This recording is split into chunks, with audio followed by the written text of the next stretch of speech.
Glória a Deus, que bênção. Estamos aqui na casa do Senhor. Você está feliz de estar na casa de Deus? Que bênção, glória a Deus. Vamos continuar a nossa caminhada nos tesouros de Davi. Nós estamos trazendo a exposição desses salmos, os salmos de Davi. E hoje nós chegamos no salmo de número 38. Eu queria que você abrisse a sua Bíblia, então, no salmo 38, e ficasse em pé, para fazermos a leitura desse salmo. Eu sei que você ficou em pé durante o período do louvor, mas faça esse exercício para a glória do Senhor.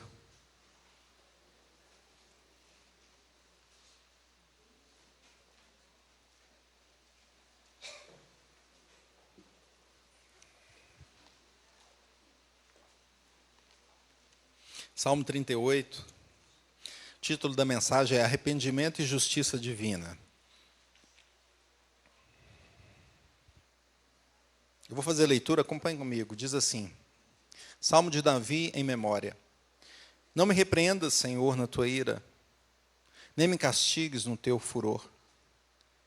Cravam-se em mim as tuas setas, e a tua mão recai sobre mim.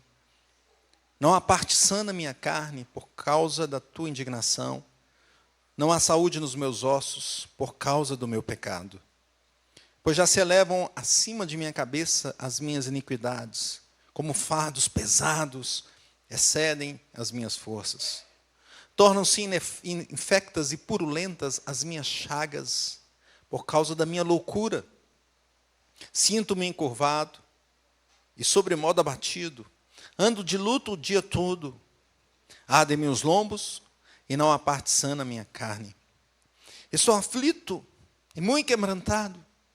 Dou gemidos por efeito do desassossego do meu coração. Na tua presença, Senhor, estão os meus desejos todos, e a minha ansiedade não te é oculta.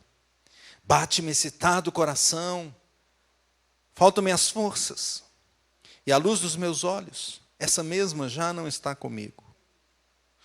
Os meus amigos e companheiros afastam-se da minha praga, e os meus parentes ficam de longe.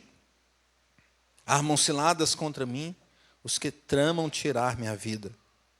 Os que me procuram fazer o mal dizem coisas perniciosas e imaginam engano todo dia. Mas eu, como surdo, não ouço, e qual mudo, não abro a boca. Sou, com efeito, como quem não ouve, e em cujos lábios não há réplica. Pois em ti, Senhor, espero. Tu me atenderás, Senhor, Deus meu.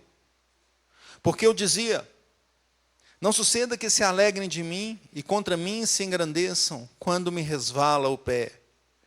Pois estou prestes a tropeçar. A minha dor está presente perante mim.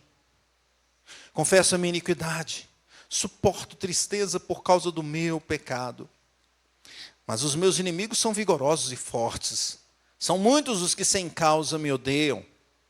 Da mesma sorte, os que pagam o mal pelo bem são meus adversários, porque eu sigo o que é bom.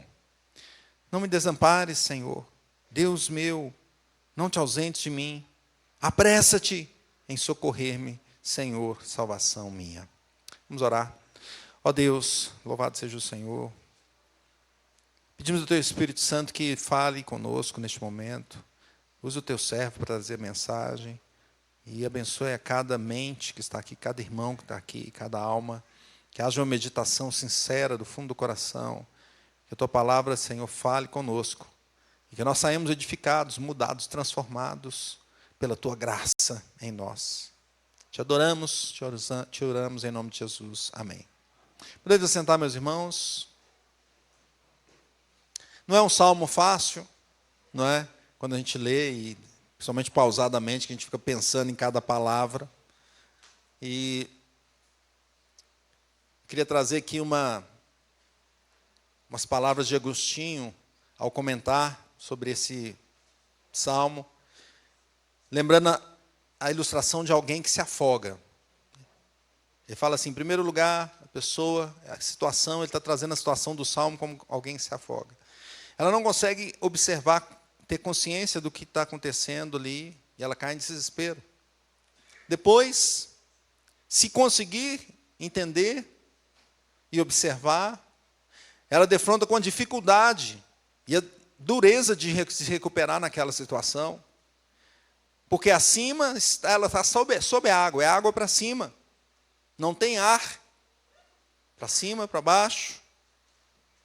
Não tem um chão para se apoiar e subir, empurrar para subir, para se impulsionar. E ela fica nessa situação terrível. Então, em terceiro, por fim, ela defronta com essa realidade que é preciso alguém para buscá-la, para tirá-la dali. Alguém que arrisque a sua vida para salvá-la daquele afogamento. Meus irmãos, Davi é um salmista impressionante, né? Tantos salmos que ele colocou, que ele fez, inspirado pelo Espírito Santo, mas que fala profundamente ao nosso coração. E esses salmos, eles podem ser classificados de várias formas. E aqui eu trouxe uma outra forma, onde nós podemos enxergar salmos de louvor e adoração, nós passamos por alguns deles. Nós também temos salmos de lamento, também passamos por algum deles. Temos salmos de ação, de graças, nós já tratamos de alguns. Temos aqueles salmos de peregrinação, que não trouxemos aqui nessa série, Tesouros de Davi, mas nós fizemos uma série só sobre os salmos de peregrinação. Tem salmos de sabedoria, que nos faz pensar e meditar. Tem salmos imprecatórios, também passamos por alguns. Agora, esse salmo aqui, alguns o chamam de salmos, está entre os salmos penitenciais. E nós já passamos pelo 6, que é um salmo assim, pelo 32, que é o salmo assim. Agora, o salmo 38, um salmo penitencial. É um tipo de salmo que mostra a aflição, a tristeza de um penitente que se arrepende. E nós vemos aqui esse coração do salmista se abrindo diante do Senhor e também trazendo a nós, cada um de nós, esse pensamento de se arrepender, de voltar para o Senhor. O salmo começa com esse título, que significa em memória, ou para a memória. Não é? E Davi passa então por algumas coisas. Ele passa pelo clamor ao Senhor, pela graça do Senhor em face dos seus sofrimentos. O salmista também descreve aqui vários momentos de sofrimentos, ele detalha, ele descreve esses sofrimentos aqui. Davi reconhece que esses sofrimentos são são existentes na vida dele e estão relacionados ao seu pecado. Ele reconhece isso na presença de Deus. Versículo 9, ele está na presença de Deus. Corandeu, é na tua presença que eu estou. O Salmo coloca que os amigos e os inimigos dele estão diante dessa situação. E a reação desses amigos e desses inimigos, o que eles fazem durante esse momento de sofrimento do salmista? Davi então confessa seu pecado e pede por socorro. Só o Senhor pode me tirar desse afogamento, só o Senhor pode me salvar. Derek Kidner diz que a confissão a Deus se mistura com a consciência da injustiça humana nesse salmo, de tal modo que o penitente também é suplicante pela justiça. Então, a proposição que temos para essa noite, nesse salmo, é: o penitente suplica pela justiça divina. Vamos dizer isso? O penitente suplica pela justiça divina. E por que então que o penitente faz isso? Por que ele suplica pela justiça divina? Em primeiro lugar, o penitente suplica pela justiça divina, pois o pecado traz sofrimento. Olha só, vamos ler o versículo 1, 2 e 3 juntos, diz assim: não me repreendas, Senhor, na tua ira, nem me castigues no teu furor. Cravam-se em mim as tuas setas, e a tua mão recai sobre mim. Não há parte sã na minha carne, por causa da tua indignação. Não há saúde nos meus ossos, por causa de quê? Do meu pecado. Veja o Davi colocando claramente aqui esse sofrimento que o pecado traz à vida dele, trouxe à vida dele. Ele traz essa meditação. Ele percebe que o sofrimento não é por causa de outras coisas, é por causa dele mesmo. É por causa do próprio pecado. Ele não atribui o seu sofrimento a outro. Ele não põe culpa aqui a outro, nesse momento, nessa reflexão. Ele não faz como Adão fez, queria colocar a culpa em Eva, e como Eva também queria colocar a culpa na serpente, apenas. Ele está dizendo aqui, olha, eu estou sofrendo por causa do meu pecado. Ele fala isso claramente. Ele sabe que o Senhor tem pesado a mão sobre o salmista. Imagina o irmão, a irmã, Deus pesando a mão sobre nós. É isso que ele está dizendo. O versículo 2, ele usa uma ilustração forte nesse sentido. Ele fala assim, as suas setas. Ele está falando que Deus mandou as setas, as flechas. As tuas flechas cravam-se em mim. Não é? Forte. Ele mostra então o seu sofrimento. E esse sofrimento ataca a própria saúde. Dizendo que ele não tem uma parte no corpo dele que é sã. Não foi isso que disse o texto? Não tem uma partezinha que é sã. Está lembrando até o caso de Jó aqui. Onde Jó, né, estava todo doente, sem saúde. Mas nesse caso aqui, ele fala que é por causa do pecado dele. Claramente, por causa do meu pecado. Ele fala também dos ossos. Nem os meus ossos são saudáveis. Veja que o versículo 7, ele reforça isso. Ele fala, ardem-me os lombos e não há parte sã na minha carne. Isso não é por causa de Satanás. Não é? Às vezes a gente quer pôr a culpa em alguém também, né? Não, nesse caso aqui não é por causa disso. É por causa da indignação do Senhor para com a vida dele. Ele tinha feito alguma coisa, algum pecado. Nós temos vários casos, vários pecados de Davi. A Bíblia não esconde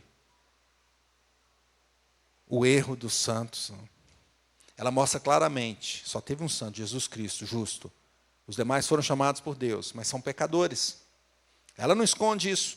E ela mostra, então, Davi, que agora está dizendo, olha, por causa da indignação do Senhor, eu estou sofrendo tudo isso, e os pecados estão pesando em minha vida, são pesados.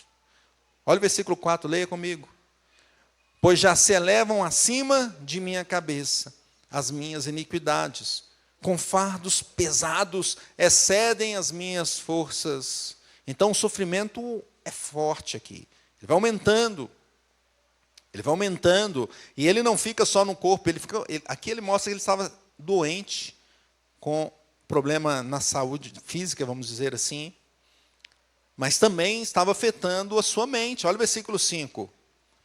Tornam-se infectas e purulentas as minhas chagas por causa da minha loucura. Então aqui ele já está falando, ao mesmo tempo que ele está falando das chagas, agora ele parece que já traz as chagas da alma ou da mente. Não é só o físico. Não é? Eu estou ficando louco. Meus irmãos, o pecado traz sofrimento. Muitas vezes físico, também da alma, com certeza. Olha o versículo 6, diz assim, sinto-me encurvado, sobre modo abatido, ando de luto o dia todo. E o versículo 8, estou aflito e muito quebrantado, dou gemidos por efeito do desassossego do meu coração. Então ele estava atribulado, o coração dele atribulado, palpitante. Ele estava numa situação onde, sabe aquela situação onde você vai para a morte, né? Estou indo para a morte desse jeito, com esses pecados que eu tenho. Meus irmãos, hoje o pecado continua trazendo sofrimento.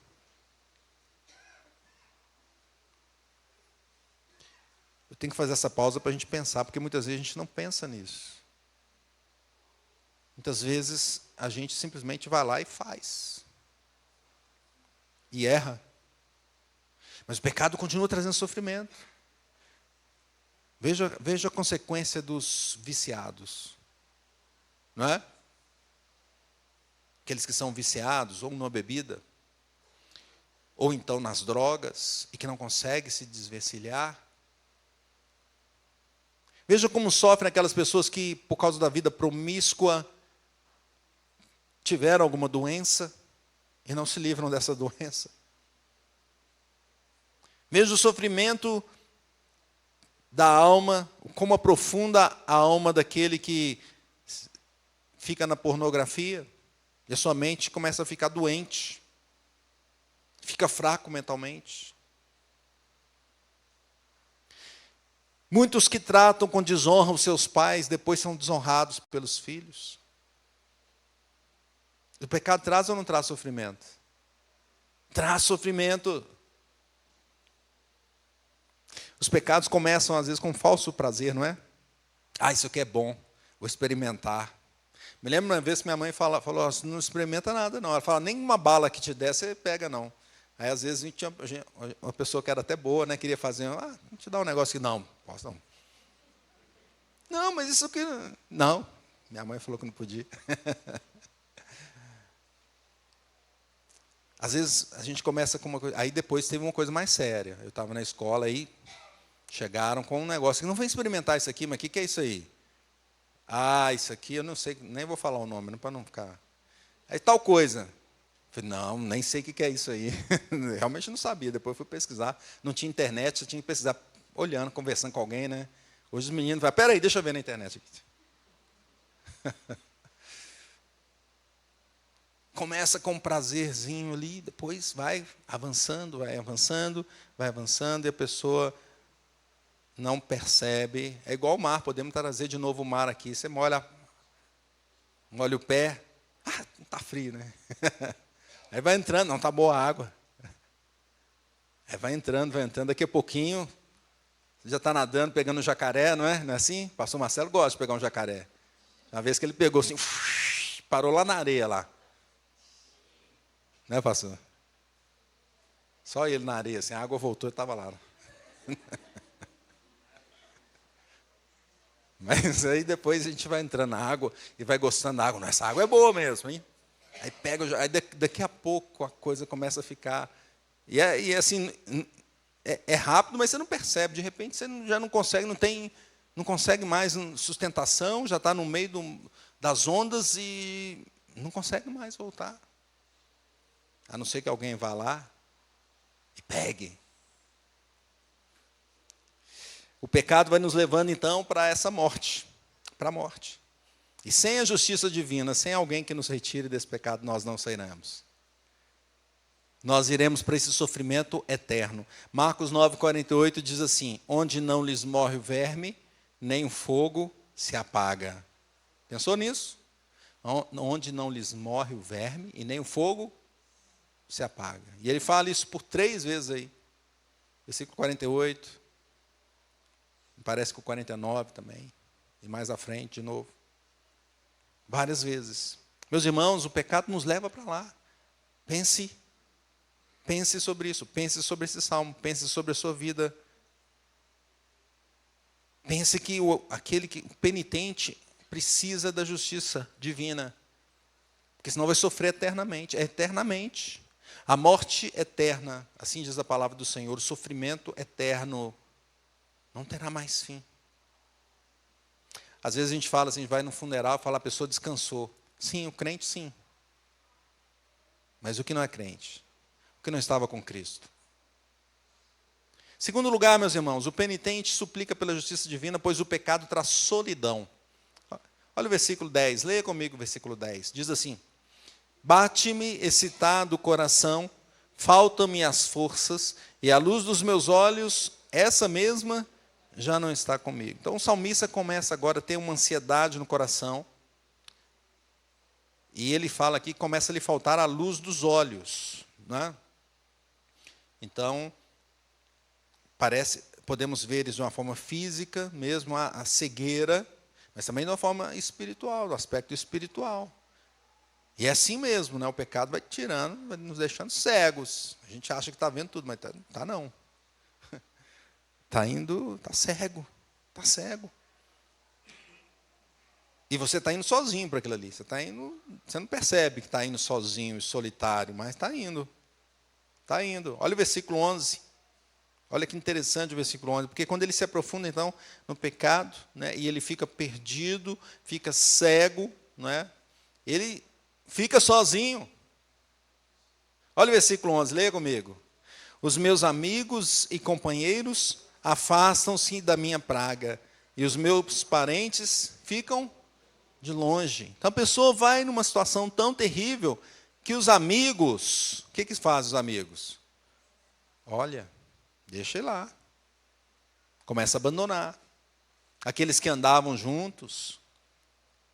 Não é? Quantas vezes a gente vê isso, às vezes adolescente aqui na igreja, criança, adolescente, está andando junto, mas ele vai para a adolescência e começa a andar para um caminho diferente, aí os outros fazem o quê?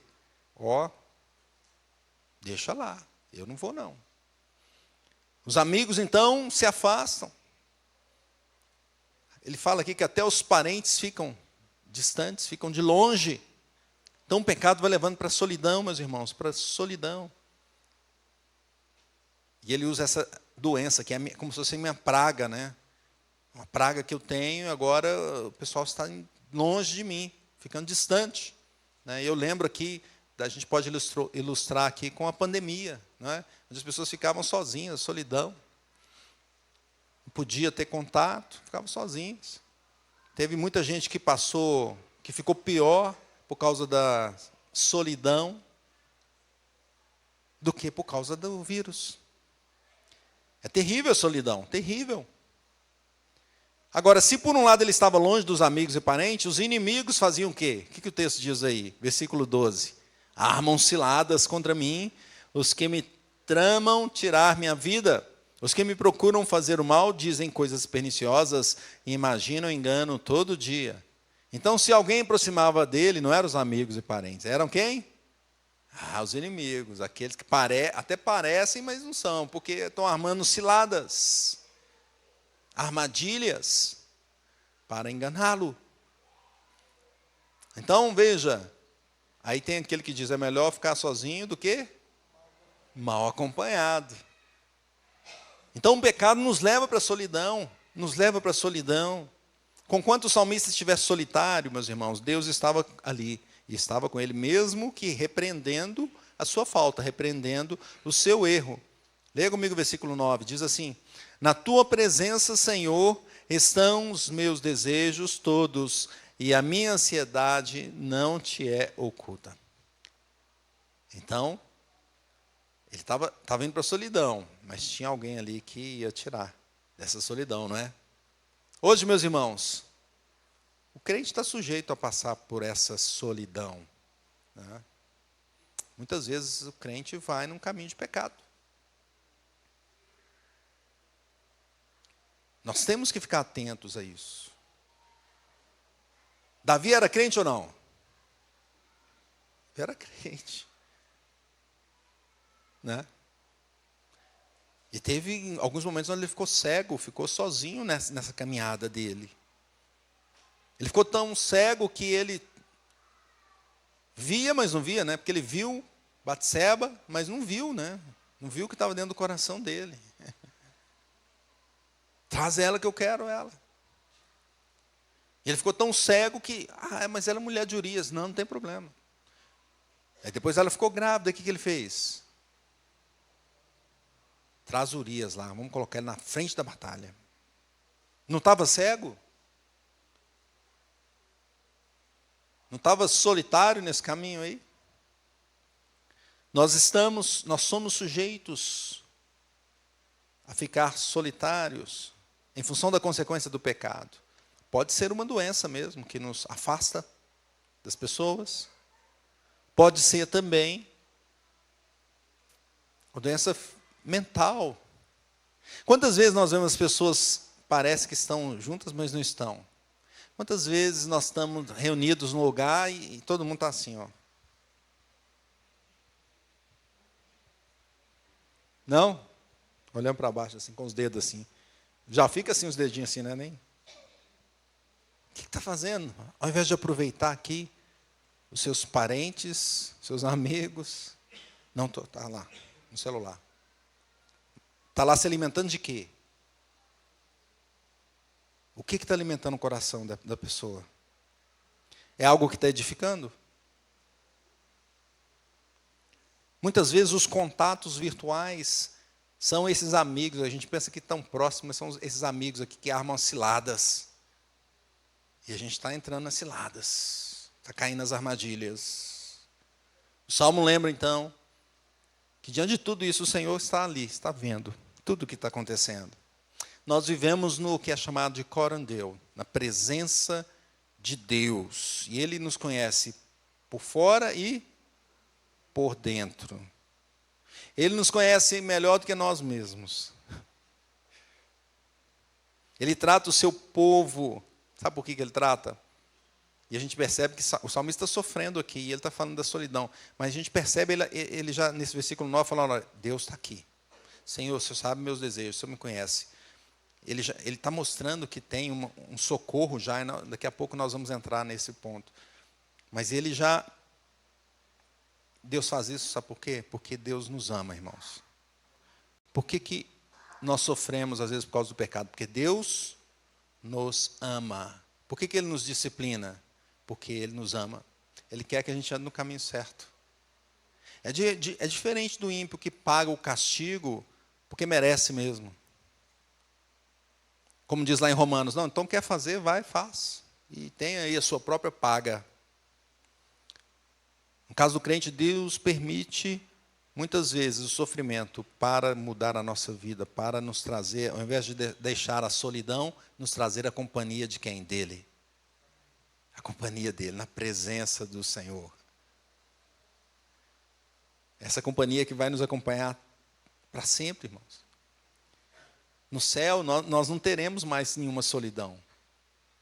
Não teremos. Pois nós habitaremos na casa do Senhor para todo sempre. Estaremos com o Senhor eternamente. Glória a Deus. Mas no inferno, aqueles que não estão com o Senhor Jesus, que vão seguir o caminho da solidão, eles vão para a solidão eterna. Abra a sua Bíblia, 2 Tessalonicenses 1:9. Olha o que diz esse texto. O inferno, será que tem solidão lá? Ah, vai um monte de gente para lá. Tá, mas talvez eles todos vão estar com o celular na mão assim, né? Olha, 2 Tessalonicenses 1:9. Estes sofrerão penalidade de eterna destruição, banidos da face do Senhor e da glória do seu poder. Qual a solidão que vai se enfrentar no inferno? Banidos da face do Senhor.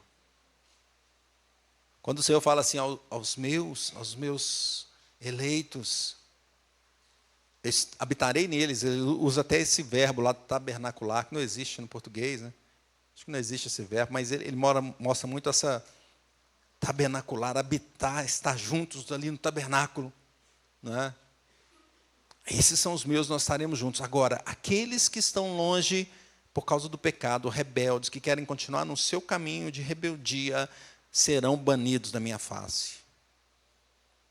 Terceiro lugar, meus irmãos, o penitente suplica pela justiça divina, pois apenas o Senhor pode socorrer. Vamos dizer isso? Pois apenas o Senhor pode socorrer. Glória a Deus. Que o salmo não acabou aqui, que ele continua, né? Versículo 13. Mas eu, como surdo, não ouço, e qual mudo não abro a boca, sou com efeito como quem não ouve e em cujos lábios não há réplica. O que ele está dizendo aqui? Ele está dizendo, olha, os outros estão querendo destruir, os inimigos, querem armar ciladas. Os amigos estão longe, só que eu estou fingindo que não estou vendo isso aí. Interessante ele usar isso aqui. Eu estou me fingindo de surdo e de mudo. Não falo, nem ouço. Não falo e nem ouço o quê? Essa situação dos amigos me desprezando e dos inimigos querendo me destruir. Então, essa é a reação dele, mostrando claramente que ele vai buscar uma solução, uma outra solução. Ele não reclama com os amigos e parentes porque abandonaram, ele não reclama aqui. Ele não reage contra o inimigo aqui, nesse salmo. Aqui nesse salmo, ele prefere recorrer ao Senhor. Versículo 15 fala assim, pois em ti, Senhor, espero, tu me atenderás, Senhor Deus meu. Glória a Deus. O Senhor vai atender o salmista. O Senhor que atende o crente. Reagir ao desprezo dos amigos ou contra o inimigo não traz vitória nessa situação. Por quê? Porque ele vai falhar de novo, não é? Quem está falhando? É o salmista.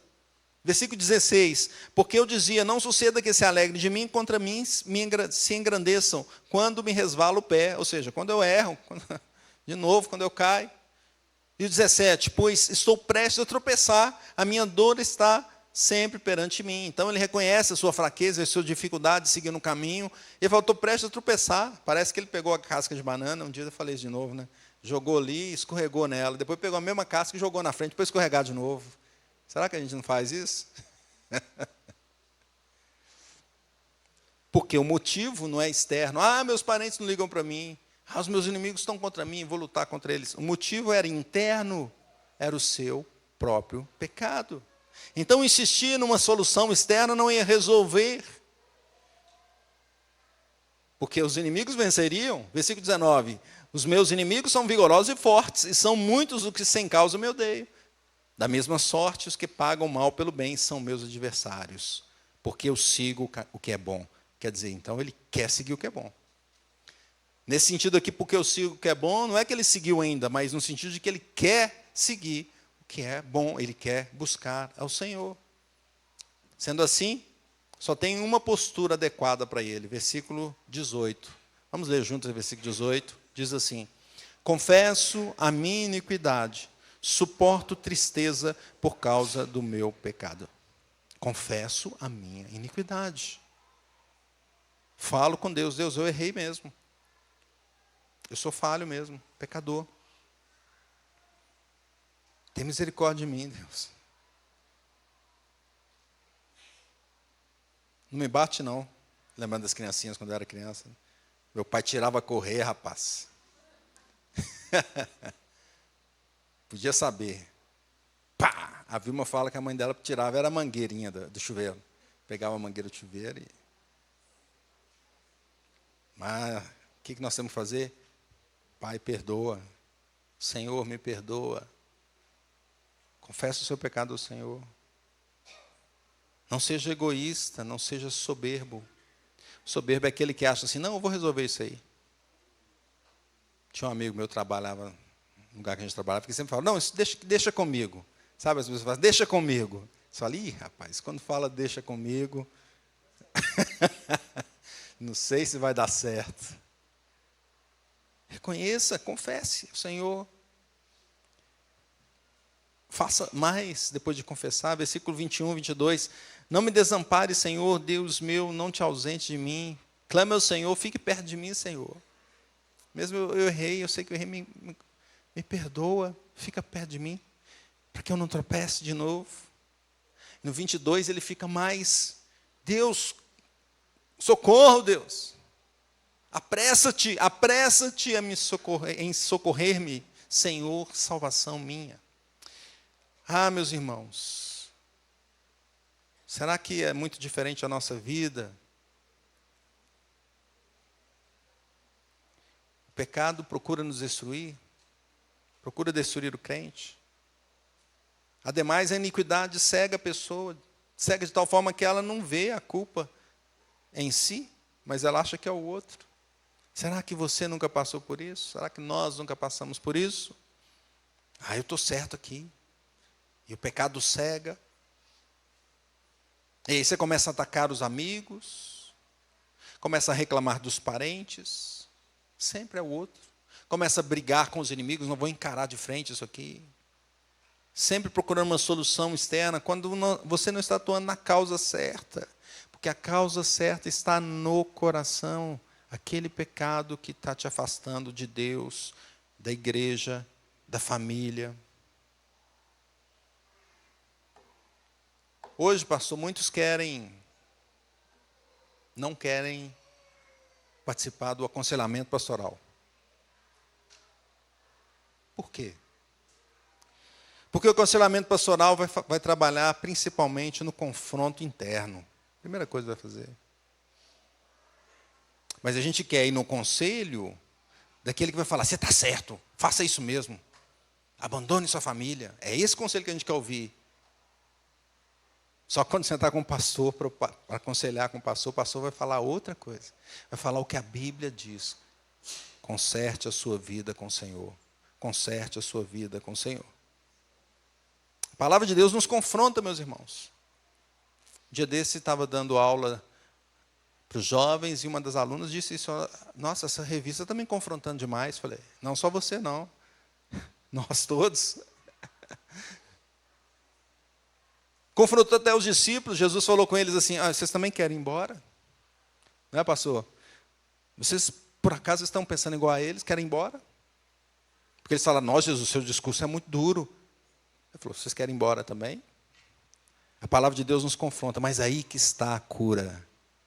Aí que está a transformação da sua vida, da sua alma.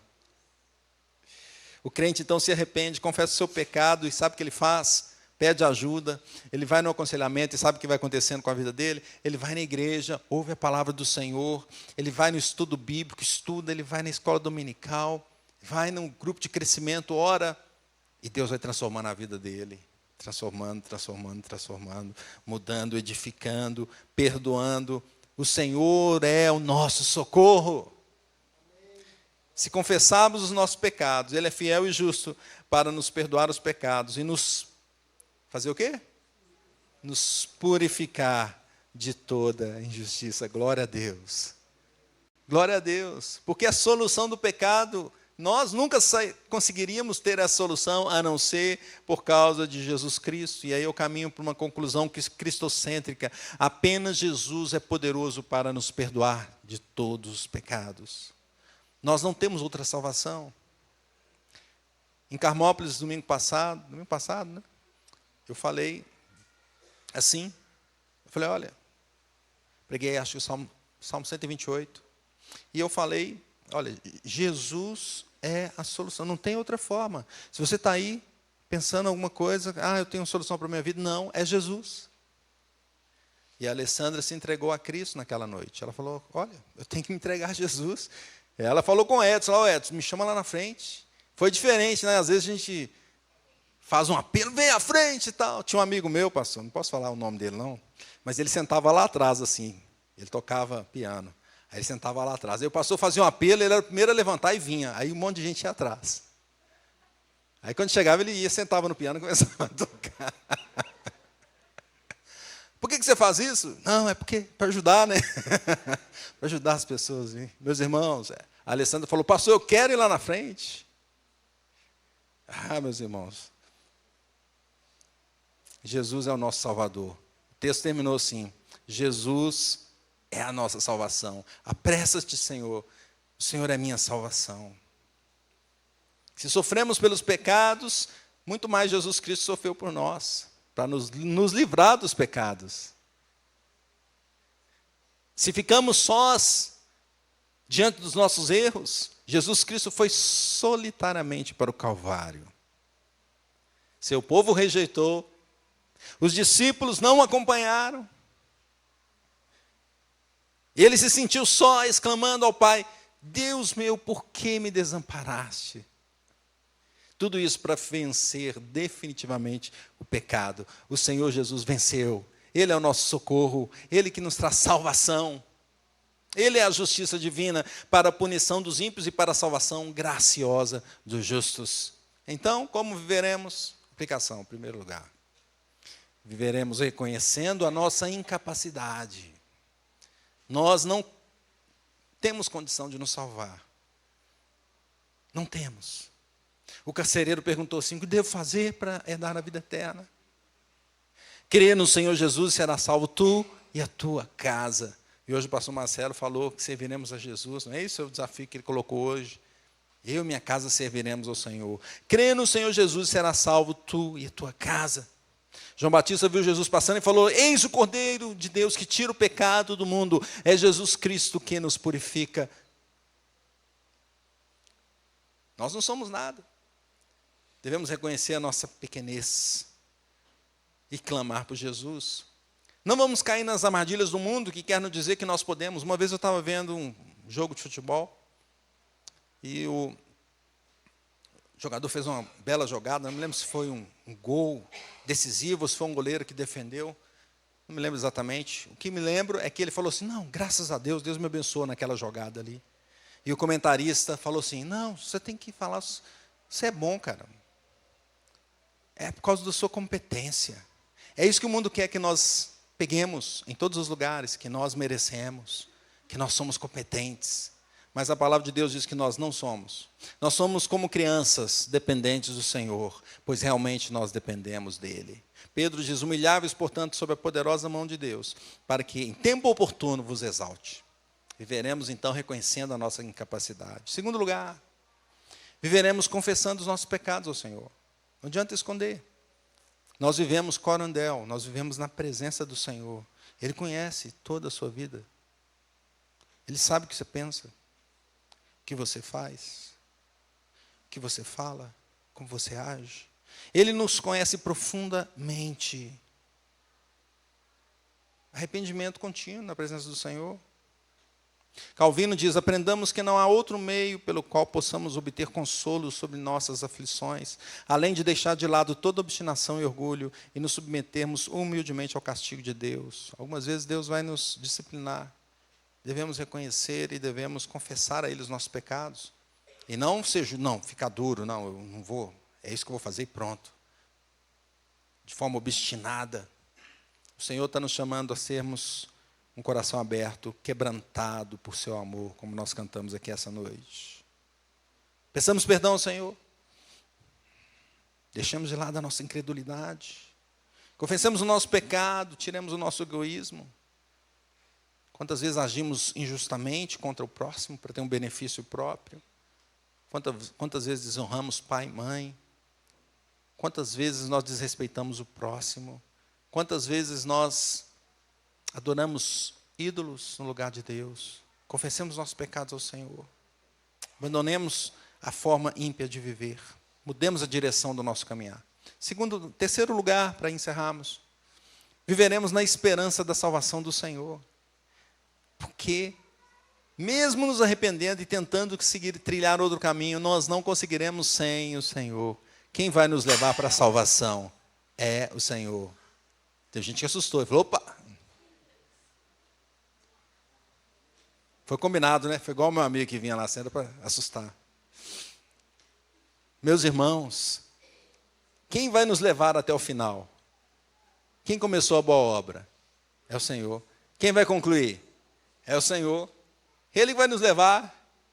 Não temos condição, mas o Senhor pode. Tem gente que fala assim: eu desisti, eu pequei tanto na minha vida, Deus não vai mais me perdoar. Deus é poderoso para transformar qualquer coração. Entregue-se a Ele. O sacrifício de Jesus foi perfeito, irmãos. E quem está em Cristo não será envergonhado no último dia. Portanto, reconheçamos nossa fragilidade, arrependamos-nos dos nossos pecados. Tenhamos esperança na salvação que vem do Senhor Jesus Cristo. E nesse afogamento da alma, tenhamos certeza de que o Senhor Jesus vai nos tirar de lá vivos para uma vida eterna. Só Ele pode nos socorrer. Que Deus abençoe sua vida. Vamos orar?